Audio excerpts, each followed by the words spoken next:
दोस्तों नमस्कार, आप देख रहे हैं जेटी न्यूज और इस समय हमारे चर्चा के लिए हमारे साथ मौजूद हैं हमारे associate editor mister Srivastava sir. इनसे बात करेंगे, चर्चाएं हमारी होंगी, लेकिन सबसे पहले श्रीवास्तव जी, लखनऊ में ग्लोबल इन्वेस्टर समिट हो रहा है, कैसे देखते हैं उत्तर प्रदेश को? पिछले 5 साल में कितना बदलाव आया है, छठा साल चल रहा है, क्या समझते हैं? देखिए, आपने जो प्रश्न पूछा है, इस प्रश्न के अंदर बहुत सी बातें छुपी हुई है और इसको अपने अपने नज़रिए से देखते हैं लोग। लेकिन अगर आप हमसे पूछ रहे हैं कि इस पर प्रकाश डालें, तो मेरे हिसाब से तो ये ग्लोबल इन्वेस्टमेंट समिट जो हो रही है, ये अपने आप में बहुत इम्पोर्टेंट घटना है उत्तर प्रदेश के लिए।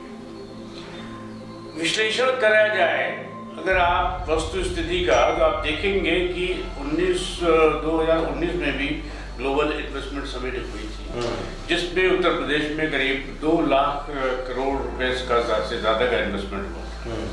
आप इस इन्वेस्टमेंट को उस देखिए कि आर्थिक दृष्टि से मत देखिए, उस इन्वेस्टमेंट से जो स्टार्टअप लगे, जो एस्टैब्लिशमेंट्स लोगों ने अपना लगाए, उसके माध्यम से रोजगार, it's a multi-level affair. You know, once you put up an unit, employment is there, production is there, production goes to the market, market में consumers के बीच में retailers के बीच में wholesalers. Not only this, अगर consumer product है, इसकी reach बहुत होती है, and every citizen, even to the down the line, to the rural, semi-rural, urban, हर जगह जाता है। तो ये मल्टीपल फेजेस हैं, हर आदमी इसमें इन्वेस्टमेंट में से फायदा उठाता है। नहीं, अब एक चीज और मैं बहुत जरूरी जो है, अब आप देखिए एम्प्लॉयमेंट, एक छोटी भी यूनिट अगर स्मॉल स्केल यूनिट भी लगाई जाती है, वो यूनिट में 20 से 25 लोगों को एम्प्लॉयमेंट देती है। और अगर स्मॉल स्केल अभी MSME की बात करेंगे तो 150 से 200 लोग तक एम्प्लॉयमेंट होता है।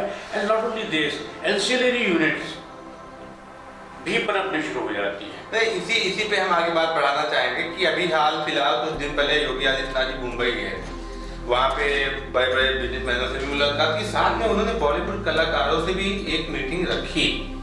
तो आपको क्या लगता है, क्या बॉलीवुड का क्या रोल रहेगा? योगी आदित्यनाथ जी का कथन याद करें, उन्होंने जब ये शुरुआत इसकी कहाँ से हुई, क्या आपको मैं जरा सा हिंट दूँ आपको? देखिए, ये जब रनावत का कांड हुआ था मुंबई में, उसका घर तोड़ा गया था, कंगना रनावत का, जब मुंबई में उसने कहा था मुंबई आने के लिए क्या मुझे वीज़ा या पासपोर्ट लेना पड़ेगा, तो उसने उस चीज़ को उन्होंने गलत इंटरप्रेट करके, जो उस वक्त जो सरकार थी MPA की महाआघाड़ी सरकार, जिसमें उद्धव मुख्यमंत्री थे और बाकी कांग्रेस और तीसरी पार्टी मिलकर के NCP मिलकर के चला रहे थे, और ये हमारे महाविकास अघाड़ी की, तो उन्होंने उसको ना आने दिया और उसको इस तरीके से प्रताड़ित किया कि उसका बगैर नोटिस के सब नियमों को ताक पे रख करके उसका घर तोड़ा। अनथराइज्ड इंक्रोचमेंट बता रहे थे। अगर इस तरीके से अनथराइज्ड देखेंगे तो उद्धव ठाकरे का घर भी जो दादर में है, उसमें भी अनथराइज्ड निकल आएगा। लेकिन आपका कहना है कि ये जानबूझ के किया गया, जानबूझ करके किया गया, उसको मतलब परेशान करने के लिए उसको, क्योंकि वो ये एक ऐसी सरकार थी। इसी से संबंध में अगर आप देखें, इसी से प्रसंग हम उठाते हैं कि एक नेवी का एक ऑफिसर था, उस नेवी के ऑफिसर ने महाबड़ी सरकार, मैं आपको रोकना चाहूंगा, ये यहाँ पे हम लखनऊ से हम दूसरे मुद्दे पे डाइवर्ट हो रहे हैं। नहीं, उद्धव पे आएंगे हम, रामनव की भी बात होगी, अगले मुद्दे में बात होगी। इससे हम बात कर रहे हैं कि जिस प्रकार से योगी गए थे, जेवर की बात हो, चाहे फिल्म सिटी की बात हो, और दूसरा सबसे बड़ी बात जो है, पिछले 6 साल में उत्तर प्रदेश कितना सुरक्षित हुआ है, क्योंकि पहले की सरकारों के कारण यहाँ पे इन्वेस्ट करने कोई आता नहीं था। यहाँ आपको भी पता है कि यहाँ के बड़े बड़े प्लान दूसरे राज्यों में चले गए। देखिए, मेरी एक बात आप आज गांठ बांध लीजिए और याद उसको कहीं लिख लीजिए। इसके पीछे मंतव्य बिल्कुल साफ है उत्तर प्रदेश सरकार का। योगी जी ने फिल्म की हस्तियों को बुलाया था, उनके साथ मीटिंग की थी। इसके दूरंदाजी, मतलब जिसको कहते हैं ना फार रीचिंग कॉन्सिक्वेंस, इसके दूरगामी परिणाम होंगे, क्योंकि हमारी फिल्म सिटी बन रही है, और जो फिल्म सिटी बन रही है नोएडा में, it is going to be the state of art facility, one of the best kind of a setup for film industry in the world, not only in India. तो कितने सारे लोगों को ये film city is a big threat to Mumbai है। अच्छा, क्योंकि हमारा टॉपिक अभी लंबा हो गया है तो हम तीसरे पॉइंट पे आते हैं। सबसे बड़ी बात जो है, एक तरफ आज संसद में, लोकसभा और राज्यसभा में लगातार आप देख रहे हैं कि अडानी और मोदी की दोस्ती का मुद्दा राहुल गांधी उठा रहे हैं लगातार। आज जिस प्रकार से राज्यसभा में अडानी मोदी की दोस्ती करके ये नारा लगाया गया, आपको लगता है इससे बिजनेसमैन जो एक वर्ग है, व्यापार का वर्ग है, जो हमारे देश का एक्सेट है, बोलते हैं कि एक बहुत बड़ा रोल है इनका देश की प्रगति में, आज वो सब पूरे वर्ल्ड के लोग यहाँ पे आ रहे हैं, कैसा संदेश गया होगा? आपने देखा मोदी ने क्या कहा? मोदी ने कल लोकसभा में अपने भाषण के दौरान जो राष्ट्रपति का उसपे भाषण पे प्रस्ताव पे चर्चा करते हुए क्या कहा कि ये CEDI है, ED, जिसकी वजह से आप सब लोग इकट्ठे हुए, इसके पीछे आप बहुत इसका अगर आप इसका परते उखाड़ना शुरू करेंगे, इसके पीछे बहुत बड़ा रहस्य है।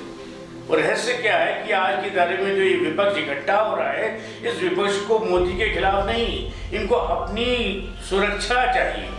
They are in fact looking for a shield. Modi ji ने एक बात कही कि तीखा टिप्पणी एक अलग बात है, लेकिन देश का एक गौरवशाली समय चल रहा है। आप मानते हैं देश का एक गौरवशाली समय है?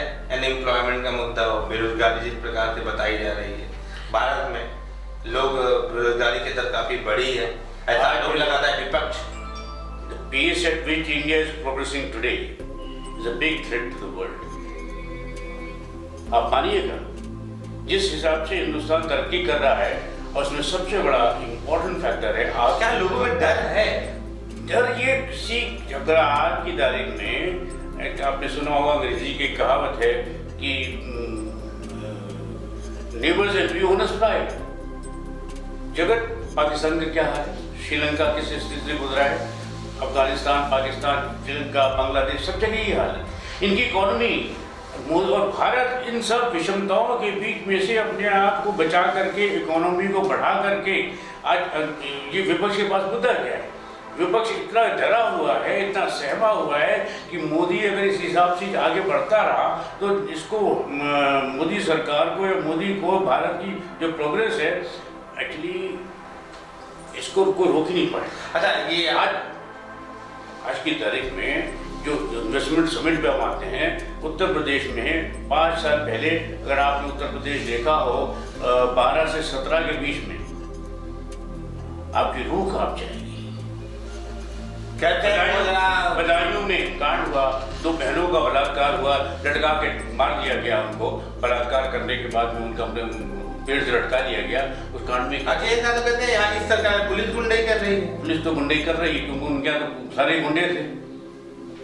जब समाजवादी पार्टी के लोग ही गुंडे थे तो पुलिस को जरूरत क्या है? तो ये भी आरोप लगा रहे हैं कि हमारी योजनाओं पे आप अपना तमगा लगा देते हैं। अखिलेश कौन सी योजना थी? आप इकाना स्टेडियम का हवाला दिया। इकाना स्टेडियम का हवाला दिया। इकाना स्टेडियम से उत्तर प्रदेश में क्या मिला? 1-2 मैच हो रहे हैं, वो बाबू स्टेडियम में भी होते थे हमारे सामने, हमने देखा है।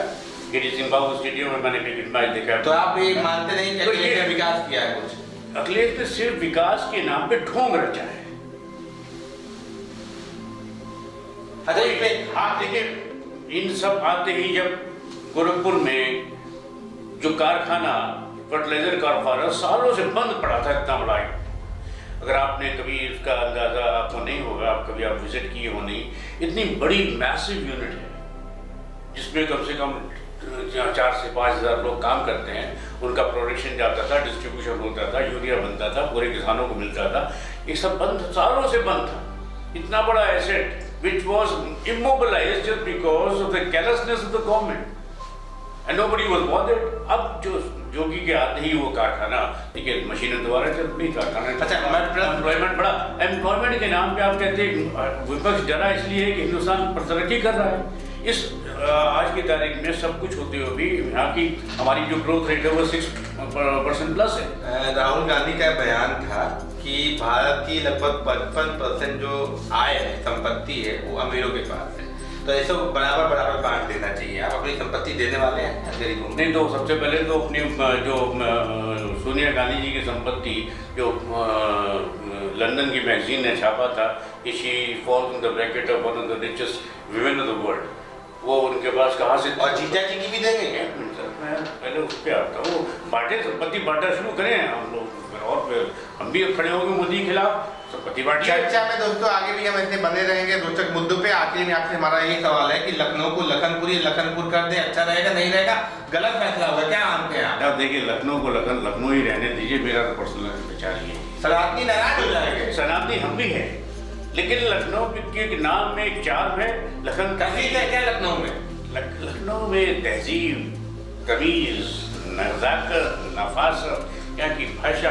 और लखनपुरी और लक्ष्मणपुरी में क्या दिक्कत है आपको? हमें कोई दिक्कत नहीं है, लक्ष्मणपुरी बात यही बदलेगा कि निवास स्थान फला लखनऊ से हटके लखनपुरी या लखनपुर हो जाएगा। इसका नाम लखन धाम रखते हैं आप, हमें कोई दिक्कत नहीं। सहमत है बदलने के आप? नहीं, लेकिन लखनऊ से लखनपुरी या लखनपुरी बात नहीं चाहिए।